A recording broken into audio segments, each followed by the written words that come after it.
سلامونه درنو لیدونکو. په روانه اونۍ کې تر ټولو د بحث وړ موضوع دا وه چې ملا هیبت الله د پخواني ولسمشر حامد کرزي د ایستل کېدو امر کړی دی. د ولسمشر کرزي ته ګواښ کړی دی چې دی باید ژر تر ژره افغانستان پرېږدي.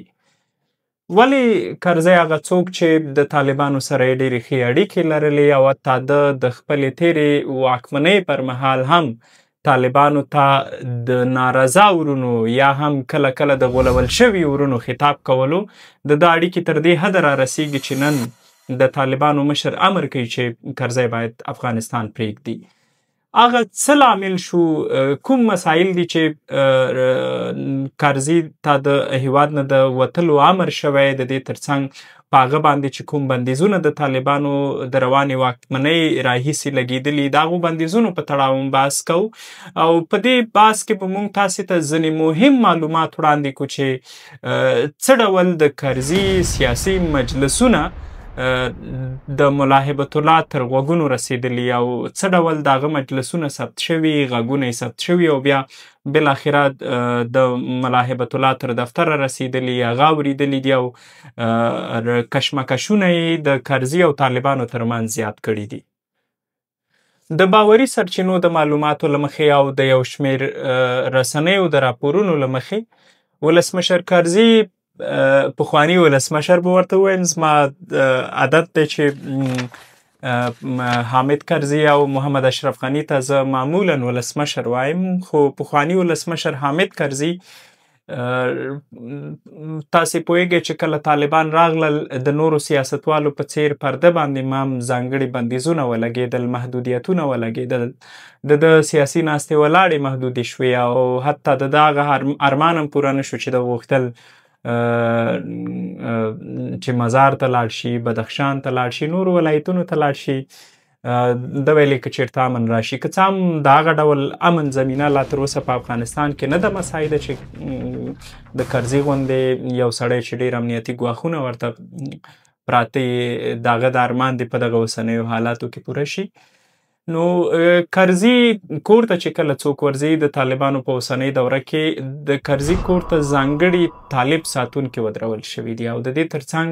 د استخباراتو ځانګړي مامورین ورته طالبانو ودرولي دي. د طالبانو د استخباراتو دغه مامورین د کرزي کور ته هر ننوتونکی کس د هغه هویت په اړه معلومات ترلاسه کوي، د هغه نه حتی انځور اخلي او د نورو معلوماتو په اړه بیا دوی د خپلو اړیکو له مخې هڅې کوي چې دغه کسان څوک دي چې له کرزي سره ګوري. له کرزي سره د مجلسونو مسله هم ده چې څوک ورسره مجلس وکړي څوک یې ونه کړي، دا اجازه هم د طالبانو په لاس کې ده او ډېر کله د هغه سیاسي مجلسونه سانسور کیږي بلکې سانسور شوي هم دي. نو له دې لحاظ هم کرزی په رواني لحاظ د خپلو سیاسي فعالیتونو له کبله د طالبانو له سختو بندیزونو او فشارونو سره مخ دی. یوازې کرزی نه دی بلکې زما د معلوماتو له مخې د مشرانو جرګې پخواني رئیس فضل هادي مسلمیار سره هم دغسې یو څه کېدل، خو تقریبا 10 میاشتې کېږي ویل کېږي چې هغه افغانستان پرېښی او اوس په متحده عربي اماراتو کې دی. ډاکټر عبدالله هم چنان همدغسې دی، که غواړي د افغانستان نه د باندې سفر وکړي، په کور دننه له چا سره وګوري، نو د طالبانو اجازه شرط ده او طالبانو د دوی هر یو پخوانیو سیاستوالو کورونو ته کوم چې په افغانستان کې اوس پاتې دي د استخباراتو ځانګړي مامورین ګمارلي او د خپلو استخباراتي عسکر یې هلته ورته ګمارلي او د هغوی له اجازو پرته هیڅوک نشي کولی چې د دغو پخوانیو سیاسي شخصیتونو سره لیدنې کتنې وکړي. حتی ماته معلومات را رسېدلي چې د کرزي او ډاکټر عبدالله په ګډون د ځینو نورو سیاستوالو که دوی ځینې سیاسي ناستې ولاړې د بهرنیو ډیپلوماتانو سره لري یا یې د مرستندوی یا سازمانونو له مشرانو سره لري، نو د طالبانو یو استازی حتمي په دغه ناسته کې حضور لري او همدې له کبله هغه ډول چې پخواني سیاستوال غواړي چې په روانو حالاتو باندې بهرنیو ډیپلوماتانو ته قوي معلومات وړاندې کړي یا حقیقي او رښتونی معلومات وړاندې کړي نه وړاندې کېږي. نو راځم بیرته خپلې خبرې ته د کرزي صاحب مسئلې ته. کرزي صاحب هم همدغسې د بهرنیو ډیپلوماتانو سره څه موده وړاندې یوه ناسته کړې. د دغه ناستې پر مهال د کرزي غږ ثبت شوی او ویل کېږي دغه غږ د طالبانو یو جاسوس ثبت کړی دی چې په دغه ناسته کې و. اوس دا نه ده معلومه چې د طالبانو دغه جاسوس د پخواني حکومت کوم مامور و که نه د دوی کوم ځانګړی ګمارل شوی مامور چې هلته ناست و هغه د غږ ثبت کړی.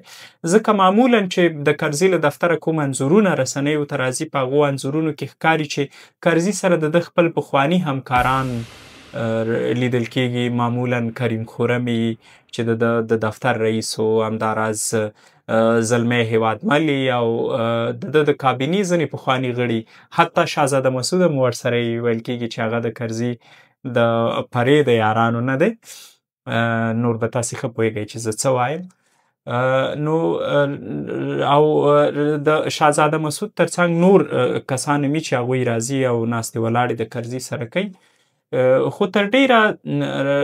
کرزی غواړي چې خپل نږدې او باوري کسان د بهرنیو ډیپلوماتانو سره په ناستو کې حضور ولري. ولې د بحث وړ موضوع رښتیا هم دا ده چې دا جاسوس څوک دی چې د کرزي غږ یې ثبت کړی او د کرزي په دې غږ کې داسې څه و چې د ملا هیبت الله غوسه یې راپارولې او دا غږ تر ملا هیبت الله رسېدلی دی. معلومات دا دي چې کرزي بهرني ډیپلومات ته په دغه ناسته کې ویلي و چې ملا هیبت الله د ده له شتون څخه په افغانستان کې ویره لري او ملا هیبت الله ښه په دې پوهېږي چې یوازې دی کولی شي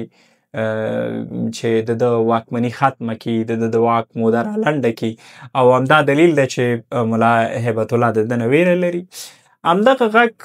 ثبت شوی او بیا ملا هیبت الله ته وړل شوی، هغه اورېدلی او بالاخره ملا هیبت الله امر کړی دی چې کرزی باید ژر تر ژره د افغانستان نه ووځي، دی باید تبعید ته شي او دی باید جلا وطنه شي، دی باید نور په افغانستان کې نه وي، د ده دپاره ځای نشته. دا کار ملا هیبت الله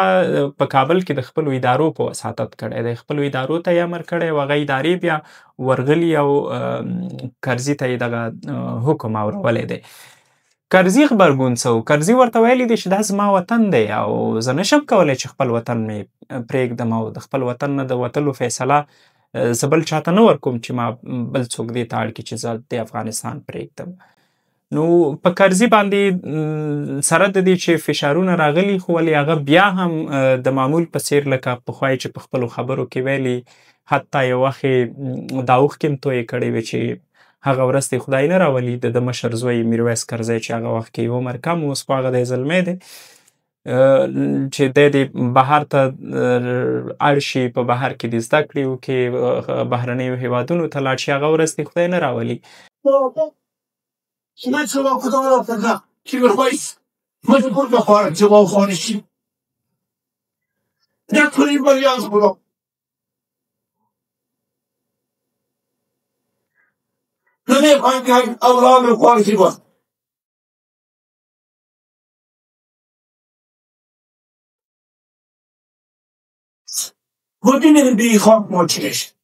که څه هم په میرویس کرزي دا ورځ رانغله خو ولې د وطن په ډیرو بچیانو، په ډیرو اولادونو، په میلیونونو انسانانو باندې دا ورځ راغله چې هغوی خپل وطن پرېښود او دا هم د همدغو رهبرانو د غلطو سیاستونو، د غلطو پالیسیو او د دوی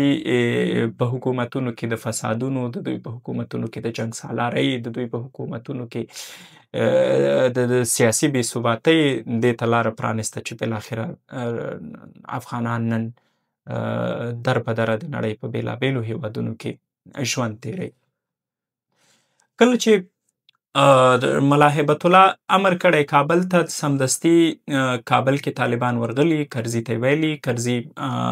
خپل غبرګون ښودلی. بیا چې پوه شوي طالبان چې کرزی خو نه قانع کېږي، نو کابل میشتو طالبانو بیرته خپل مشر ته قندهار ته احوال لیږلی چې کرزی وایي چې زه نه ځم او زه نه غواړم چې افغانستان پرېږدم. نو بیا ملا هیبت الله یو بل پلاوی ټاکلی چې دا پلاوی اوس کابل ته راغلی او په کابل کې دی. په دغه پلاوي کې ویل کېږي چې د ملا هیبت الله ډېر نږدې کسان حضور لري او هغه د خپلو نږدې کسانو ته امر کړی چې هر ډول کېږي کرزی باید دې ته مجبوره شي چې د افغانستان پرېږدي او نور د دپاره په افغانستان کې ځای نشته. نو دا چې په افغانستان کې سیاسي ګوندونه بند دي، سیاسي فعالیتونه بند دي او بیا هم کرزي په دغه سختو حالاتو کې تر ډیره مبارزه کړې ده چې په افغانستان کې د ځینو مهمو مسایلو پر وړاندې ودرېږي. د طالبانو دریځ چلنج کړي، خصوصا د طالبانو د مشر ملا هیبت الله دریځ چلنج کړي. مثلا د نجونو د زده کړو په تړاو کرزی هغه غږ دی چې د افغانستان دننه واقعا یو قوي غږ دی او ډیر کله د په خپلو خبرو کې پر طالبانو نیوکې کړي چې دا کار هم ښه نه دی، دا انصاف نه دی، دا تاسو د ټولنې یو لوی قشر سره ظلم کوئ، تاسو د افغان ښځو سره ظلم کوئ، تاسو د افغان نجونو سره ظلم کوئ، تاسو د دوی ژوند تباه کوئ. او دا په بېلابېلو وختونو کې موږ لیدلي چې کرزي دا غوښتنې کړي چې ژر تر ژره د پوهنځیو او ښوونځیو دروازې د دغه نجونو پر مخ پرانیزئ، خو متاسفانه هغه نه دي شوي. د طالبانو سره د اختلافات او تر هغې وروسته هم ډېر ژور شو. یا هم د طالبانو د مشر غوسه وروسته له هغې ډېره راوپارېده کله چې په 28 د مې په کابل کې د میرویس کرزي د 12 ټولګي د فراغت مراسم و. دغه مراسمو ته په ورتګ سره او دغه مراسمو په نمانځلو سره کرزي تر یو حده هغه ژمنه پوره کړه چې د ویلي غواړي د ده اولادونه په افغانستان کې زده کړې وکړي. نو میرویس د 12 ټولګي نه په 28 د مې د روان 2015 کال باندې فارغ شو. کرزی ورغی، حتی د هغه میرمن زینت کرزی هم ورغله او هغه هم په دغه مراسمو کې ګډون وکړو، انځورونه یې سره ګډ واخیستل او انځورونه یې خپاره کړل. په همدې ورځ د ده بله د ده لور مشره لور ملالۍ کرزی هم شپږم ټولګی بشپړ کړ. زه دا نه وایم چې شپږم ټولګي نه فارغه شوه، د شپږم ټولګي نه فراغت نه وي، دا نه د افغانستان په قوانینو کې شته، دا نه هم دا د پوهنې او تعلیماتي سیستم کې شته چې یو څوک د شپږم ته د فراغت نوم ورکړي. زما له تاسې هم غوښتنه دا ده چې کله ستاسې خویندې لوڼې دوی د شپږم ټولګي زده کړې بشپړې دې ته د فراغت نوم مه ورکوئ، ځکه هغوی ته ډېر مزل پاتې دی. دا بېله خبره ده چې یو جبر او یو طلسم حاکم شوی او متاسفانه پر دغو معصومو نجونو یې د ښوونځي دروازې تړلي، خو دا حالت به ختمیږي او هغه ورځ به حتمي راځي چې دا نجونې، دا فرښتې، دا به بیرته د ښوونځیو او پوهنځیو په دروازو ورننوځي. نو د ملالۍ کرزی سره هم ولسمشر انځور وویست، د هغه میرمن او اولادونو په ګډه یو ډله ییز انځور هم وویست او بالاخره ولسمشر کرزي د طالبانو د فکر برخلاف په خواله رسنیو کې انځورونه خپاره کړل د خپلې میرمنې، د خپلو لوڼو. دا خو د طالبانو په مزاج برابر کار نه دی او حتی په دې کې په خپلو پیغامونو کې غوښتنه وکړه چې باید نجونو ته د زده کړو حق ورکړل شي، فرصت ورکړل شي. او دا اندېښنه یې پکې شریکه کړې وه چې ملالۍ هغه د شپږم ټولګی بشپړ کړ او د ده په څېر باید نورو نجونو ته هم دا حق ورکړل شي چې دوی خپلې زده کړې بشپړې کړي او د زده کړو د دوام دپاره باید دوی سره همکاري وشي. په خواله رسنیو کې د کرزي صاحب دغه پوسټونو د طالبانو مشر ته بیخي ډېر زور ورکړه، د هغه فکر یې وننګوه، د هغه سختدریځي یې وننګوله او د پراخ هرکلي سره هم د کرزي دغه پوسټونه او دغه کار مخ شو او افغانانو په دې ډېره خوشحالي څرګنده کړه. حتی د کرزي مخالفینو هم نیوکې وکړې، خو تر ډیره پخوانیو سیاستوالو یا د جمهوري حکومت پر مهال لوړپوړو حکومتي مامورینو کرزي ته مبارکي ویلې وه، د هغه دا کار یې ستایلی و، سره د دې چې په افغانستان کې هغه ته چیلنجونه، ننګونې، هر څه ورته پراته و، مګر هغه بالاخره خپل دغه ضد یا هوډ یا هدف پوره کړ او د کرزي اولادونو ته، د کرزي میرمنې ته، خپله کرزي ته د نړۍ په هر هیواد کې بلکې په ډیری هیوادونو کې د ښه ژوند فرصتونه او زمینې برابرې وي، خو ولې کرزي کابل غوره کړ. نو تر دې حده کرزی په دغه کار کې د ستایلو دی او د هغه ودرېدنه او د هغه مقاومت د طالبانو په وړاندې رښتیا هم په اوس وخت کې یو مثال او نمونه ګرځېدلې ده. نو راځو تر دې وروسته دې خبرې ته چې که ملا هبت الله غواړي چې کرزی له افغانستانه وباسي، کرزی له افغانستانه وشړي، نو بالاخره طالبانو ته به یې پایلې څه وي؟ ملا هبت الله فکر کوي چې په دې کار سره به د کرزي قوت کم کړی شي یا به د کرزي غږ کم کړی شي. په دې اړه بېلابېل نظرونه شتون لري. نظرونه دا دي چې که کرزی تبعید کیږي نو هغه دا توان لري چې له افغانستان نه بهر د طالبانو مخالفې سیاسي جبهې او وسلوالې جبهې دا منظمې کړي، دا همغږې کړي او دا یو بل سره راټولې کړي. ځکه کرزی په مصلحتونو کې ډیر مشهور دی او د په تیر کې هم دا ثابته کړې ده چې دی کولی شي چې بېلابېل مخالف جهتونه په یو میز سره کښېنوي، خبرو اترو ته یې چمتو کړي. دا د ده خپله هوښیارتیا او ځیرکتیا ده چې کرزي کې دا کار شته. نو که کرزی له افغانستانه ځي ویستل کېږي نو دا د طالبانو دپاره یو سور څراغ هم کېدلی شي او د طالبانو دپاره د ګواښونو او مخالفو جبهو د ډېرېدو لامل هم کېدلی شي. د دې ترڅنګ بله موضوع چې د بحث وړ ده هغه دا ده چې کرزی به بالاخره ځي چیرته؟ کرزي ته به څوک پناه ورکوي که هغه اپشن را رسیږي چې کرزي ته نور په هیڅ لحاظ په افغانستان کې ځای نشته، نو انتخاب به کومي؟ چیرته به ځي؟ امریکا ته به ځي، برېټانیا ته به ځي، که کوم بل چیرته؟ څو هیوادونه چې کرزی ورسره ډېرې نږدې اړیکې لري په هغې کې یو چین دی، جرمني دی او بل هم هند دی. له چین سره د کرزي اړیکې ان تر دې حده دي چې په کابل کې د کرزي په ملاتړ یو شمېر رسنۍ هغې کې راډیوګانې او ټلویزیونونه هم شامل وو. مثلا د کابل نیوز په نوم یو ټلویزیون و چې دی دغه ټلویزیون د چینایانو له لوري تمویل کېدو او بودیجه یې هغوی ورکوله. کابل کې د سپوږمۍ په نامه یوه راډیو وه، اوس هم فکر کوم شته دی چې هغه هم د کرزي ډلې ته د نږدې کسانو نه او د کرزي په مشوره رامنځته شوي وو. هغې ته هم بودیجه چین ورکولی، نه پوهېږم چې اوس یې ورکوي که نه. د ملي باور په نوم یوه ورځپاڼه وه چې دغه ورځپاڼې ته هم په هغه وخت کې یو څه مودې لپاره فکر کوم چې نبیل پیسې ورکړي، خو بیا ویل کېږي چې چینایانو پیسې ورکولې. دا چې نبیل د کوم ځای نه راوړی؟ رحمت الله نبیل د ملي امنیت پخوانی رئیس. نو هغې باندې زه نه پوهېږم. د دې ترڅنګ یوه بل ورځپاڼه هم چې کابل کې چاپېدونکې وه، ویسا ته هم چین پیسې ورکولې او ویل کېږي چې د کرزي په ملاتړ دا کار کېده. نو له دې پرته ځینې سیاستوال هم و چې هغه د کرزي په فرمایش د چین له لوري ساتل کېده. له چین سره د کرزي اړیکې د کریم خرم په وساطت وې او کریم خرم د اړیکو دغه چینل او ذریعه وه او دا اړیکې ډېرې دوستانه شوې هم وې. د دې ترڅنګ له جرمني سره د کرزي اړیکې دا هم بیخي ښکاره او څرګندې دي. تاسې ولیدل چې څه موده وړاندې څو ځله کرزی د همدې طالبانو په واکمنۍ کې جرمني ته لاړو او په جرمني کې یوه موضوع دا وه چې د خو د سترګو ناروغي لرله، یو ځل د هغې لپاره تللی او د هغې نه وروسته یو بل سفر یې لرلو چې هغې یو څه سیاسي بڼه لرله او ویل کېږي چې کرزي هلته ځینې ناستې ولاړې هم په جرمني کې سیاسي ناستې ولاړې هم کړې وې چې هغه د رسنیو او د هر څه نه پټې پاتې شوي دي او ډېر جزیات یې نه دي رسنیز شوي. نو جرمني هم له کرزي سره خواخوږي لري او کرزی هم د جرمني سره یو څه خواخوږي لري.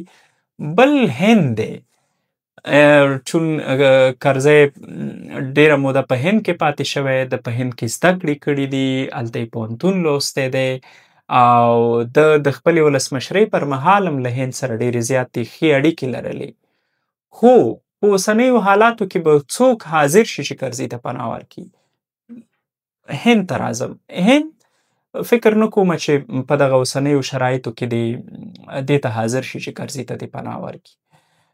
لامل یې دا دی چې هند کرار غواړي چې د طالبانو سره خپلې اړیکې عادي کړي او تعاملات یې ورسره رامنځته کړي. مثلا د هند د بهرنیو چارو وزیر او امیر خان متقي ترمنځ وروستۍ ټلیفوني خبرې یو ښکاره مثال کیدلی شي. هند ځکه غواړي چې د طالبانو سره اړیکې ډېرې کړي چې دوی غواړي په اسلام آباد پاکستان باندې خپل فشارونه ډېر کړي او د پاکستان د ځپلو لپاره دوی غواړي د طالبانو سره خپلې راشه درشه راکړې ورکړې ولري او هند په سیمه ییزه کچه په دې کار کې خپلې ګټې لټوي او د خپلو ګټو پر بنسټ غواړي طالبانو ته ځان نږدې کړي څو پاکستان وځپي، پاکستان ته سرخوږی پیدا کړي او همدغسې نور.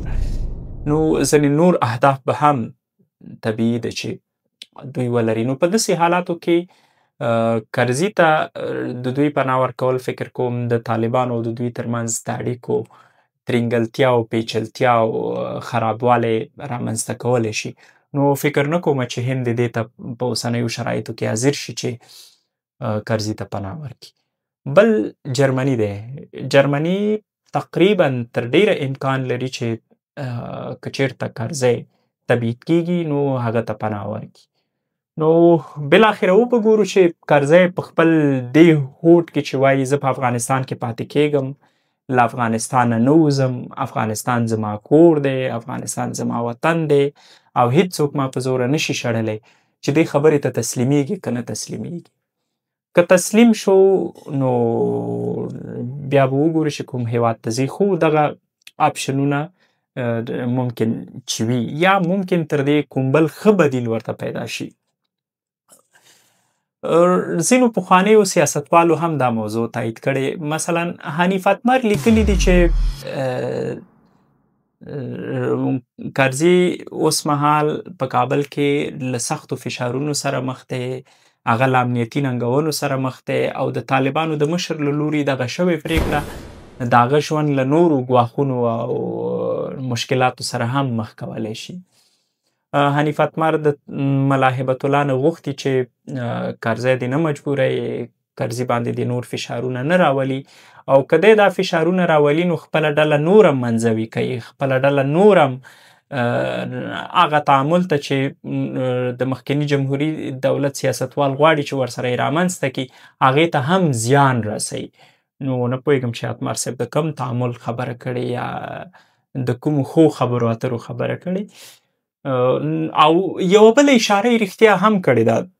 هغه ویلي دي چې همدې حالت سره د مخکني جمهوري نظام اجرایه رئیس ډاکټر عبدالله عبدالله مخ دی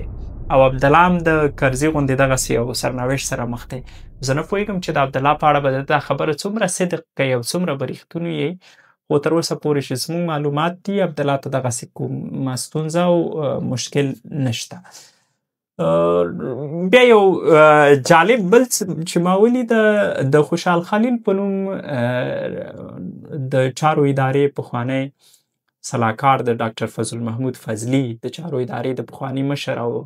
ډېر نږدې همکار چې ډېرې مشورې هم ده ورکولې. د دې ترڅنګ خوشحال خلیل په سیاسي مسایلو باندې خپل ځانګړی نظر لري، فرهنګي فعال هم دی. دغه ریپوسټ ما ولیده یا ریټویټ مې ولیده په ایکس باندې چې د اتمر پوسټ یې ریپوسټ کړی او پې لیکلي وو چې دا اوس چې د کرزي په اړه کوم مسایل روان دي، کومه غوغا روانه ده، دا د کرزي دپاره د قهرمان سازۍ یوه هڅه ده، د کرزي دپاره د اتلولۍ یوه هڅه ده او داسې هیڅ کوم څه وجود نه لري. حتی خوشحال خلیل دا خبره هم کړې وه چې که طالبان په رښتیا سره وغواړي چې کرزی له افغانستانه وشړي نو په یو امر باندې به کرزي څادر په اوږو کړی او افغانستان نه به وتی او ولاکه پاتې شي. یعنې د هدف دا دی چې کرزي کې دومره زور، په کرزي کې دومره توان، په کرزي کې دومره جرأت نشته چې د ملاحبت الله خبره دې وننګوي او د هغه فشارونو ته دې تسلیم نشي. خیر، په هر حال افغانستان د هر افغان وطن دی، افغانستان د هر چا دی، افغانستان د طالب نه دی، افغانستان د حزبي نه دی، افغانستان د جمعیتي نه دی، افغانستان د خلقیانو نه دی، افغانستان د پرچمیانو نه دی، افغانستان د ټولو دی. او هر ډله چې حاکمه شوې چې له افغانستان نه خلک په جبري توګه تبعید کړي، په جبري توګه یې کډوالۍ ته لمن وهلي، نو سبا بیا هغوی خپله تبعید شوي او کډوال شوي او د دغه ظلمونو او د دغه بدبختیو جبران یې کړی دی. نو د افغانستان نه د کرزي د وتلو او یا د یوه مهم سیاستوال د وتلو مسله یوازې تر کرزي او یوازې تر دې سیاستمدار پورې تړلې نه ده. تر دې پخوا هم دغه ډول سیاستمداران ووتل، تر دې پخوا هم دغه ډول سیاستمداران تبعید شول، لکه پخوانی ولسمشر محمد اشرف غني چې هغه هم بالاخره د واک په وروستیو شیبو کې چې پوه شو چې ژوند یې له خطر سره مخ کیږي او یا هم نه غواړي چې د طالبانو په واکمنۍ کې د ژوند وکړي او نورې شیبې پای ته رسېدلي په هېواد کې هغه اړ شو چې افغانستان پرېږدي. همدغسې د مخکني جمهوري نظام د کابینې ډېر غړي موږ تاسې اوس ګورو چې هغوی د نړۍ په بېلابېلو هېوادونو کې دي. نو هیڅ څوک، هیڅ ډله، هیڅ حکومت، هیڅ فرد دا حق نه لري چې د افغان خاورې یوه وګړي ته دې ووایي چې ته د دې وطن نه ووځه، دا وطن ستا نه دی، یا هم د یو افغان نه د خبرو حق واخلي، د یو افغان نه د سیاست حق واخلي، د یو افغان نه د هغه د نظر حق واخلي، د یو افغان نه د هغه د ژوند حق واخلي، د یو افغان نه د هغه د ټولنیزو مسلو او د ټولنیز ژوند د بېلابېلو اړخونو حقونه واخلي، یا یې ترې محروم کړي او یا هم پرې بندیزونه ولګوي. نو وبګورو چې بالاخره څه کیږي. د میرویس پلار په کابل کې پاتې کیږي او که د ملا هیبت الله زور ته تسلیمیږي. تر بل وخته د الله په امان.